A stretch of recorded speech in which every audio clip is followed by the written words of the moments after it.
The shocking thing is that most of the fish that have been being caught that I've seen are a lot smaller than what we're catching. But nobody else is fishing up the lily pads yet. Yeah. Like the lady in the boat out We there. saw out there. She was working that. Yeah, she's working the creek channel. Yeah. And once or twice she moved up along the reeds, and I mean the lily pads. She did catch one. I saw her catch that one, then she drifted back out. And that lady I see her over the years, and she's normally catching fish.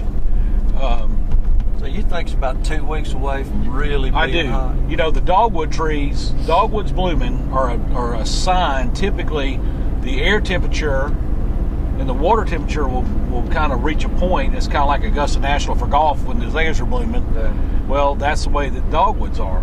And that water was 63 degrees a day. You know, of course, we didn't have any sun. And I think had we had some sun, we would have done better than we did.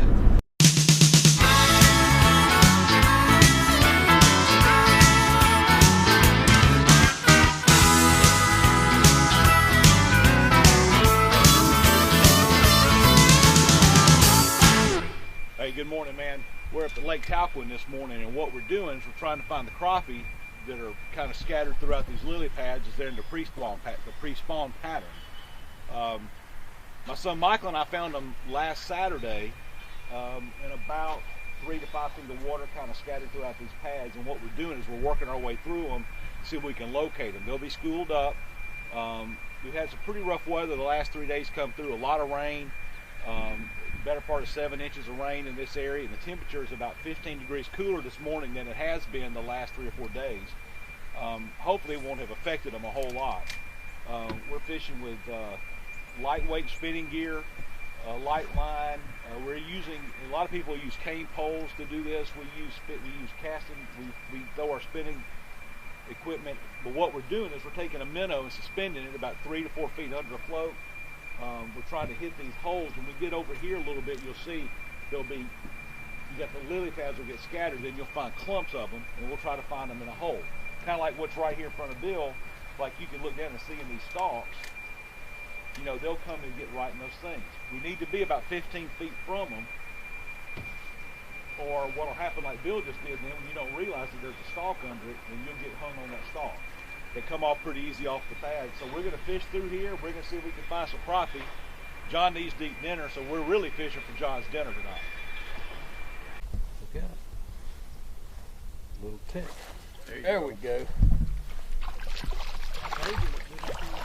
Yeah.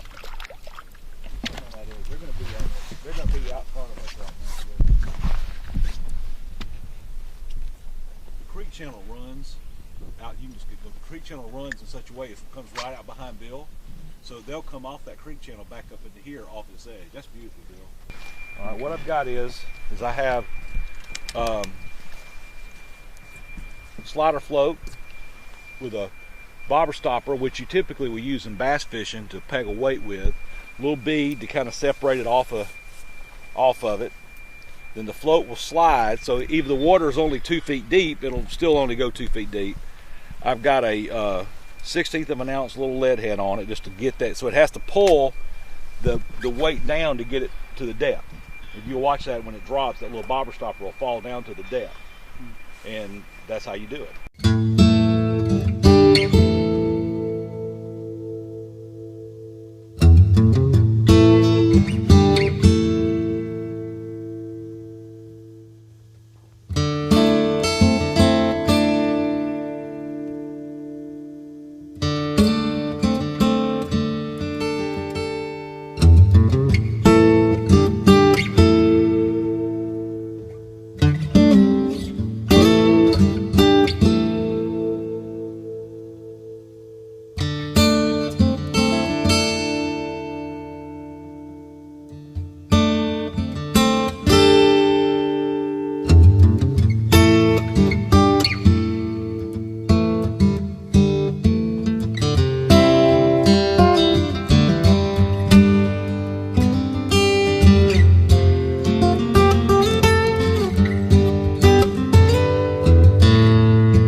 I like to cast for them. You know, I just like to sit in there and work and find them.